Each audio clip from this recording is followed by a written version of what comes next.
नमस्कार। आज के इस एक्सप्लेनर में हम एक ऐसी जगह की चर्चा करने वाले हैं, चतुर्थ केदार यानी रुद्रनाथ। ये एक ऐसी जगह है जो सिर्फ एक मंदिर नहीं बल्कि रहस्य, आस्था और रोमांच का एक जबरदस्त संगम है। जरा सोचिए, हिमालय की उन दुश्वार ऊंचाइयों पर एक ऐसी यात्रा जो आपकी शारीरिक क्षमता और आध्यात्मिक गहराई दोनों का एक बहुत बड़ा इम्तिहान लेती है। तो चलिए बिना देर किए शुरू करते हैं। ठीक है, तो सीधे इस नंबर पर आते हैं, 3600। अब ये कोई आम आंकड़ा बिल्कुल नहीं है।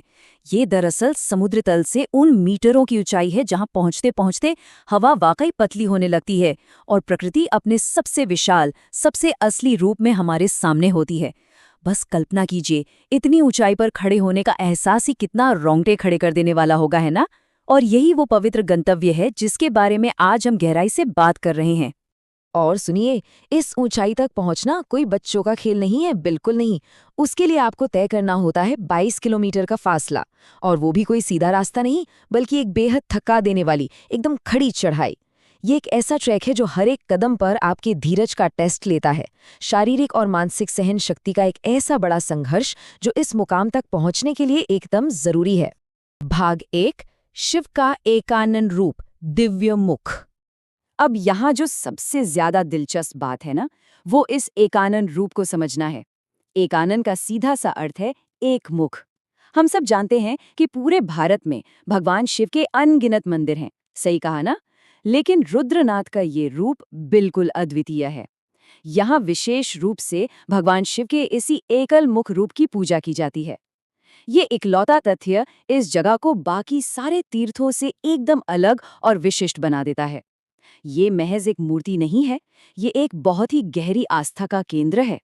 भौगोलिक दृष्टि से देखें तो ये मंदिर उत्तराखंड के चमोली जिले में आता है, लेकिन जो चीज इस पूरी जगह को जादुई बनाती है वो है इसका परिवेश। ये इलाका अपनी अछूती, प्राचीन, प्राकृतिक सुंदरता के लिए जाना जाता है। खास तौर पर ये मंदिर दुर्लभ, उच्च हिमालयी घास के मैदानों से घिरा हुआ है, जिन्हें स्थानीय भाषा में बुग्याल कहते हैं। एक तरफ हिमालय का वो कठोर वातावरण और दूसरी तरफ ये बेहद शांत और खूबसूरत हरे मैदान। ये कठोरता और कोमलता का एक बड़ा ही कमाल का और दुर्लभ सा संतुलन है। आगे बढ़ते हैं, भाग 2 पर, पांडव और पौराणिक महत्व, प्राचीन किंवदंती। अगर हम अपने इतिहास में थोड़ा पीछे जाएं, तो महाभारत के उस भयानक युद्ध के बाद की कहानी आती है। युद्ध का विनाश इतना ज्यादा था कि पांडव एक बहुत गहरे अपराध बोध यानी ग्लानि से भरे हुए थे। उन्हें प्रायश्चित करना था, और इसी शांति और मोक्ष की तलाश में उन्होंने सीधे हिमालय की इन दुर्गम चोटियों का रुख किया। उनका एक ही मकसद था, भगवान शिव को खोजना और अपने पापों से मुक्ति पाना। ये कोई साधारण सफर नहीं था, ये आंतरिक शांति की एक बहुत बड़ी भावनात्मक यात्रा थी। और उसी लंबी, थका देने वाली खोज का परिणाम यहाँ सामने आता है। ऐसा माना जाता है कि भगवान शिव ने अंततः इसी विशिष्ट जगह पर, हाँ वही 3600 मीटर की ऊंचाई पर, पांडवों को अपने मुख के दर्शन दिए थे। बस इसी दिव्य घटना ने इस जगह को हमेशा के लिए एक पावन और पौराणिक स्थल में बदल दिया। यही वो ऐतिहासिक कड़ी है जो आज हजारों सालों बाद भी लोगों को यहाँ आने पर मजबूर कर देती है। अब आते हैं भाग 3 पर, सबसे कठिन पंचकेदार, परम शारीरिक परीक्षण। तो सबसे महत्वपूर्ण बिंदु यहाँ पर यह है कि देखिए, ये कोई वीकेंड की आम पहाड़ी सैर बिल्कुल नहीं है। रुद्रनाथ को असल में सारे पंच केदार मंदिरों में सबसे मुश्किल, सबसे कठिन ट्रैक माना जाता है। सच में इस तथ्य को हल्के में नहीं लिया जा सकता। ये रास्ता शारीरिक क्षमता का एक परम परीक्षण है। यहाँ सिर्फ आपकी आस्था काम नहीं आती, बल्कि आपकी शारीरिक फिटनेस और दृढ़ संकल्प को भी अपना 100% देना होता है।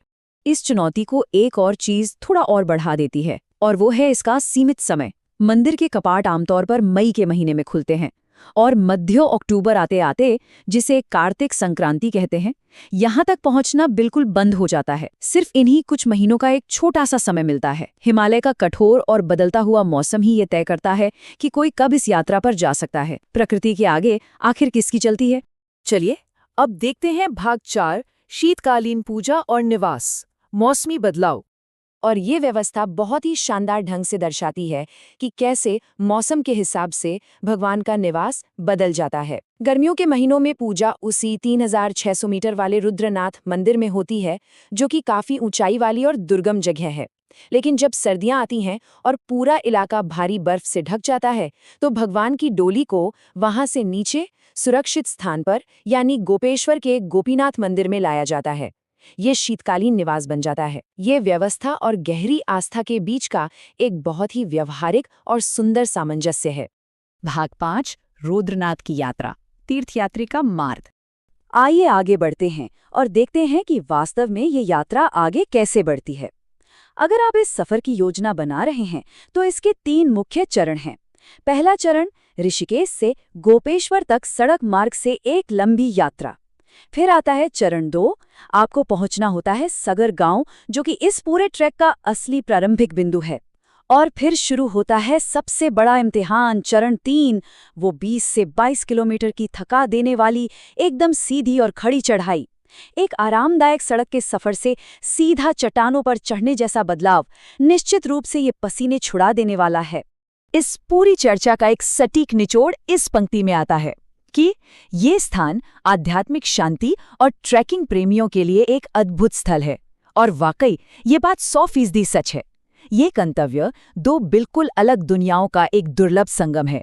एक तरफ गहरी आध्यात्मिक शांति है और दूसरी तरफ चरम रोमांच।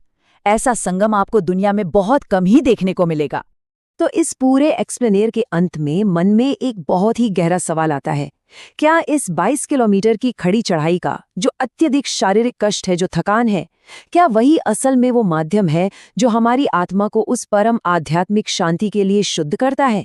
मतलब क्या जब शरीर अपनी सीमाएं पार करता है तभी मानसिक और आध्यात्मिक स्पष्टता मिलती है? सोचिएगा जरूर।